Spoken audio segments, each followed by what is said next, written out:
An interesting visit to the Kingdom Hall. This is the JW Review.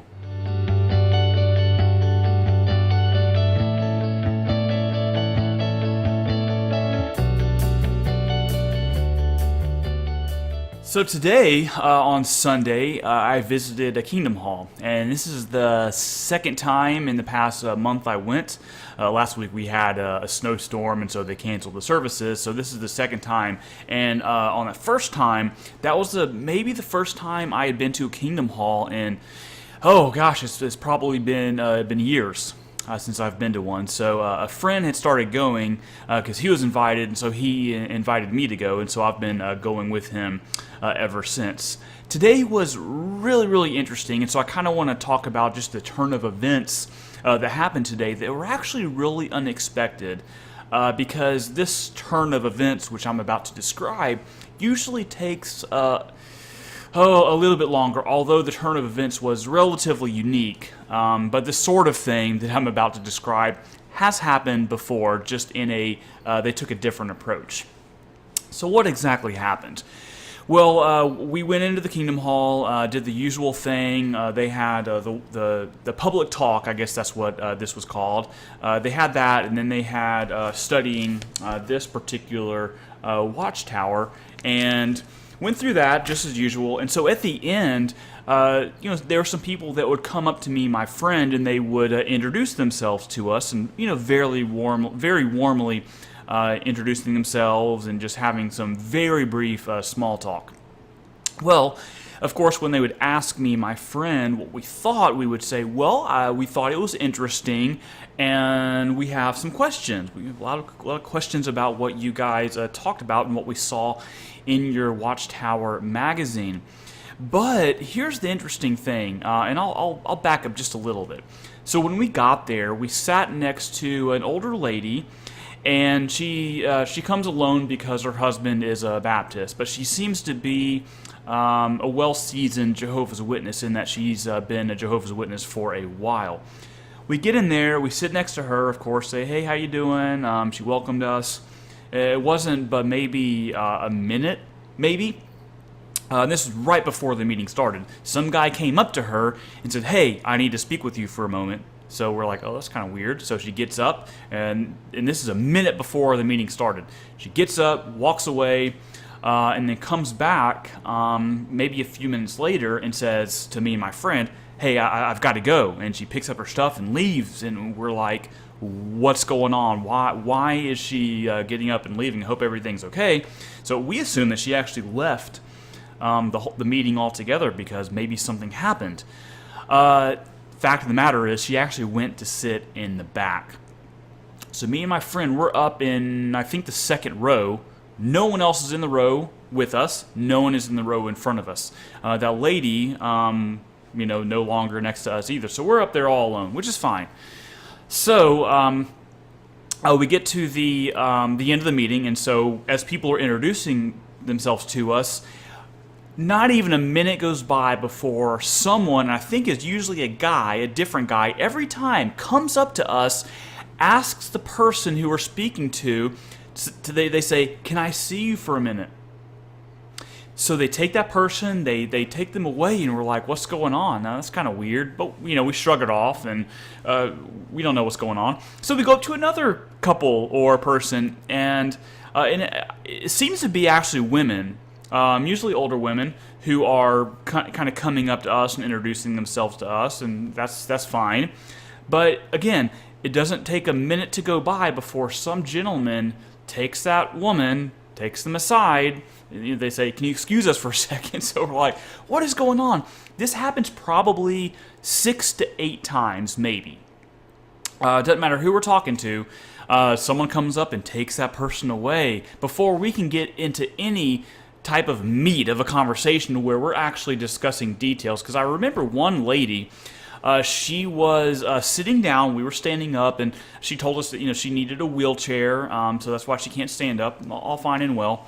So we're talking to her, and she starts to go into how everything Jehovah's Witnesses teach is from the Bible, and we're like, well, that's really interesting, because in this magazine it talks about 1919, and we'd really like to know how you determine that belief from the Bible. And she goes, oh, you guys have got to talk to my husband. He would love to do a study with you, and he's away right now. He's going to get my wheelchair, and he'll be back in just a second. He would love to talk to you. So we're like, oh, that's great. We would love to talk to him as well. And so he comes, and he basically says, honey, we got to go. And we're like, what's going on? So we shake his hand and introduce ourselves, but he's just like, we've got to go. And she's like, oh, but he's like, we got to go. So he basically puts her in the wheelchair, and they are off, and we're just like, this is so weird. What is going on?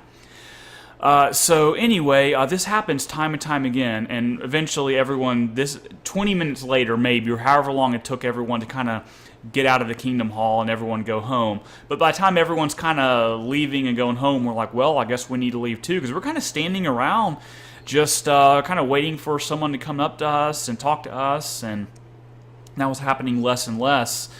So anyway, we get out to the parking lot, and me and my friend are just standing by our car, just talking to each other about just various topics that were discussed at the meeting, and which we always do after the meeting.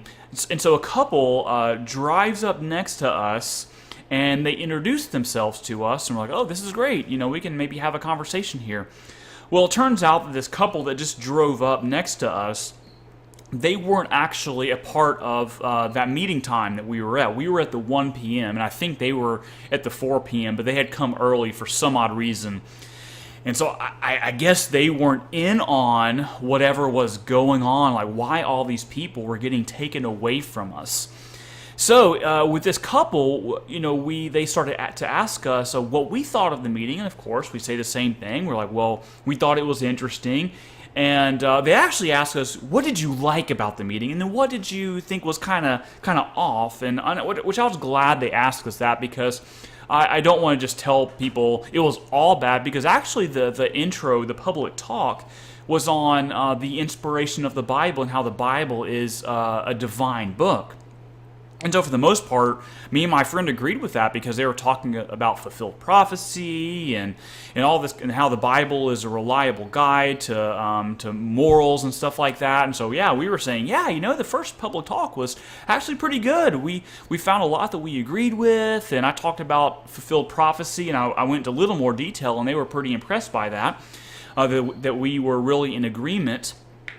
And then we talked about kind of the things that we were not so much in line with, to put it nicely. So we started to talk a little bit about how this particular Watchtower article talked about the governing body and the faithful slave, and what else, in 1919 and things like that. And so they were pretty intrigued that we were asking these questions, and so they were like, yeah, let's talk about that. And so we actually started to get into some of these topics with them. And so the first thing that it was a couple, so it was a woman and a man, and she started to go into how the faithful slave is the 144,000. And that's not the first time a Jehovah's Witness at that particular Kingdom Hall said that. And so I didn't want to just come out and say, you're wrong or whatever. I was trying to put it kind of nicely and not too confrontationally, just so they're not too suspicious of me. But I tried to say, are you sure about that? Because I thought the faithful slave refers exclusively to the governing body. So she's like, no, it's a faithful slave. The anointed class is a faithful slave. And I'm like, well, I thought that a couple years ago in a Watchtower study edition that they talked about a change in that belief. And so I'm just trying to kind of introduce this stuff to her, because I'm kind of prefacing it by saying, I could be wrong. If you can show me where your literature teaches this, I'm happy to be corrected. But I thought I read that the faithful slave is the governing body. And so after going back and forth a little bit on that, she started to get out her phone and to look this up. And, before you know it, she's like, oh, yeah, you know what? You're right. You taught me something today. Thank you. And so she's actually really appreciative that I showed her these things, as opposed to being suspicious, because I find that some Jehovah's Witnesses are getting suspicious of me when I kind of point these things out, like I'm trying to be confrontational or put them in their place, but I'm really just trying to kind of make sure that they know what they believe on this so that we can be on the same page, so we don't have to backpedal and figure all this stuff out, so that we can really get to the heart of the issue. So we get through that to where they're finally agreeing with me, and then we go into the governing body and that whole concept, and it just turns out they didn't really know a lot about these as far as how to find the stuff in the Bible. They have to kind of go to their literature. They're kind of scrambling a little bit to try to find these concepts so they can explain it to me, which that's fine. So they go to Acts chapter 15 to show that's the governing body, and I kind of come back with them in saying that, well, this is actually, to me, it looks like to be an isolated example to where you have a controversy, and that you have the apostles and the elders of the Jerusalem church meeting together to resolve a controversy. And so I told them, that's fine. If Christians want to get together to resolve a controversy, I think that's fully biblical, because we see that as an example in the book of Acts. But I told them that's one example. The concept of the governing body is not a governing body that only meets occasionally to resolve a dispute. That's not what the governing body is. And so I tried to kind of explain that to them and ask them some probing questions. But at the end of the day, their defense of the governing body was more pragmatic.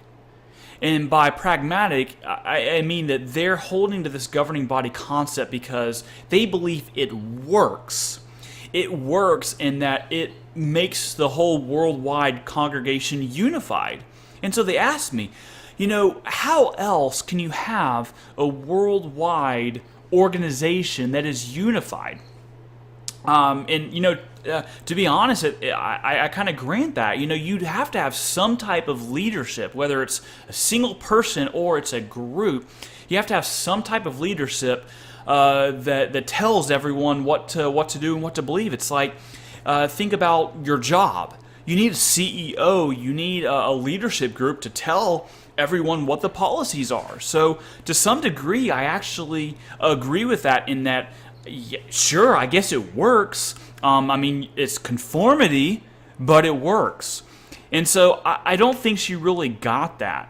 And I think that's the case with a lot of Jehovah's Witnesses, that they hold to this concept of a governing body, not because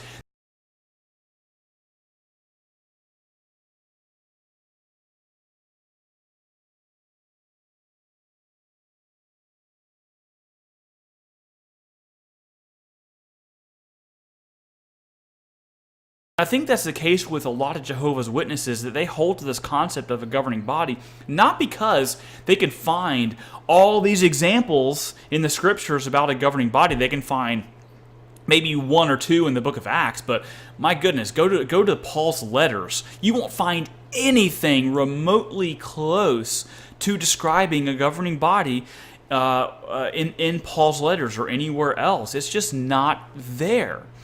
So, but by that time, I didn't want to press the issue too much farther, because I just kind of have a personal policy to where when it's kind of the first discussion, I don't want to get too pressing. I really want to put a stone in their shoe, and I just don't want to seem too confrontational. I want to say a few things, ask a few probing questions, so that maybe the next time we meet, we can get into more depth, because I really want them to think through what we talked about, as opposed to me asking 100 questions and they forget everything we talked about. I really wanted them to digest something specific. Well, now when it came to the topic of 1919, they had almost nothing. It was mainly historical. They were just scrambling to try to find answers, and they found some stuff about what happened historically in 1919, but nothing about actual scriptures to support that view. So anyway, what happened after that discussion was interesting, because almost everyone had left the parking lot. So some guy drives by and says to the guy, "Hey, can I speak with you?" And me and my friend are like, "Okay, this is really weird." This is weird. So the guy gets out of the car, he goes and he talks to this other guy for about maybe 5 minutes. So we're discussing now with this guy's wife a little bit further about the governing body in 1919. So the husband kind of gets back, he gets in the car. He seems obviously, what is it, maybe a little bit flustered. He just didn't seem like the same guy we were just talking to, because he was really engaging and talkative, but now something just seemed really up. And now he's telling his wife, hey, look, we got to go. We got to go. So me and my friend think that something is up. So basically we wrap the conversation up, we shake their hands, it's nice talking to you, thank you for your time, and they go. So maybe I'm looking too much into this, but I think that something is up here. And maybe some of you can agree with me. Maybe some of you who have been Jehovah's Witnesses before, maybe you've seen this kind of thing happen. So if you have some insights on this as to what exactly was going on here, like maybe they Googled my name and they saw my website, or they saw what I'm doing right here and right now, and they got suspicious, and now they're trying to tell everyone, hey, this guy Mike, don't go into depth with him. Like, he's welcome to come, but don't engage with him. Maybe that's what's going on. I think that's what's going on, and maybe this is all some type of coincidence, but I think they're on to me. You know what? And that's really, really sad. If that's true, it's really, really sad. And if you're a Jehovah's Witness, if you're condoning this type of behavior, I think you should be ashamed of yourself, and you should be ashamed of your organization for pulling this type of behavior, because if you guys came to my church and you were asking people around me these difficult questions about our beliefs, I would say, please do, bring it on. I would love it if you came to my church and you started asking everyone difficult questions about what we believed. I would welcome it. I would be thrilled if you came to my church and you listened to what we're saying and you took our literature, our books, or whatever we're past. I would be ecstatic if you did that. But when I come to your church, I accept your literature and I listen to what your speakers are saying, and I have questions. I think you should be thrilled about that. You should be thrilled, and I think you should be engaging with my questions, and you should be inviting me back. You should be wanting to talk to me afterwards. That's what I think should be going on. But instead, you're going around and you're telling people not to engage me and my friend. If that's true, and I will be the first to apologize to you right now if I'm wrong about all of that. And I hope I am wrong, because, I think it would just be a real shame if that's what's going on in your congregation. You should be completely ashamed of yourself if that's the kind of behavior that you pull. So I hope that's not what's going on, but I think it is. So anyway, that was my experience at the Kingdom Hall today, and it's an unfortunate thing that this was happening, because I really wanted to have some really productive and engaging conversations with Jehovah's Witnesses, but it doesn't look like that's going to happen. So what I'm probably going to do is start going to a different time, and to see maybe if this sort of thing starts happening again. And I don't know, maybe it won't happen again, and I hope it doesn't. But leave your comments, leave your thoughts. Tell me I'm wrong. Tell me I'm wrong about all of this, and maybe it was a total coincidence. So that was my experience, and I hope you have some perspective. And maybe if you're not a Jehovah's Witness and you go to a Kingdom Hall, maybe you can learn something from this, and that maybe you shouldn't be asking the types of questions that I'm asking about 1919 and 1914 and the governing body and all that kind of thing. So maybe this is more of a conversation about tactics and how to engage at a Kingdom Hall. So I hope you enjoyed it, and leave your thoughts, and thanks for listening.